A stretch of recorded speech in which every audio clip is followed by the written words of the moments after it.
New at 10, a few upsets in the election last night involved established politicians or political names versus newcomers. Political analyst and former state representative Patrick Branco says in part it shows how tired voters are of the establishment. Do you want to start by talking about the La Chica Inouye race?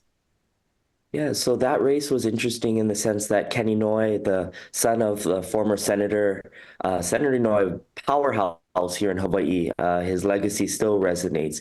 And Trish La Chica, a relatively newcomer to politics. She has run before. She was appointed by Governor Green.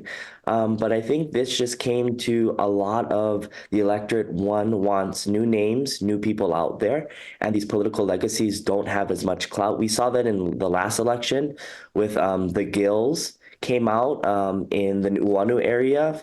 And then we didn't see that Lieutenant Governor's son had won in that race. But when it comes to this race, La Chica is a fresh new face. She's out there. She was knocking, and we cannot underestimate the power of going door to door and canvassing. And she was out there every day, knocking, sign waving, and she had a good effort behind her. I mean, could it have just been a matter of her knocking on more doors than Inouye? I think that's it. Even though the name is out there, it was just she was out there knocking, working hard.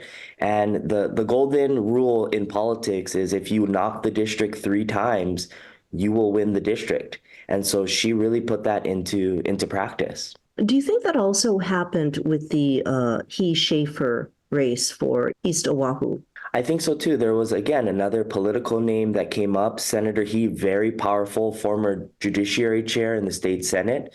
But the name doesn't carry you unless you're out there going door to door, especially with our population changing here in Hawaii, also with our new politics here. People are just not loyal to the name, to the party that we used to see in early on politics here in Hawaii. So on June 20th, the 3 former governors had come out and voiced their support and their endorsement for He. In light of what we're talking about, the establishment versus the new, do you think that then hurt or helped Clayton He?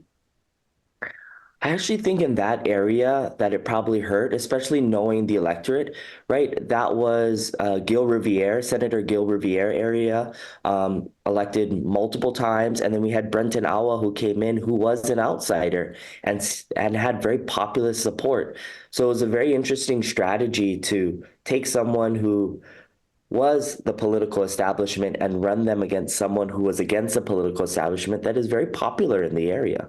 Lastly, the Iwamoto Saiki race, that also plays to entrenched politics. Definitely. Speaker Saiki has been speaker since 2017. Kim Koko Iwamoto, this was her 3rd time, always came very close to Speaker Saiki in the last election within 200 votes. And now she's coming out ahead. That district in general, very hard, very transient, a lot of apartment buildings. So you have to depend on a strong mail campaign and not canvassing, but calling by phone. And from my sources, they're saying that Kim Koko Iwamoto did a really strong job about calling. Thank you so much. That was really interesting analysis, Patrick. Thank you. All right. Appreciate your mana'o. Aloha. Aloha.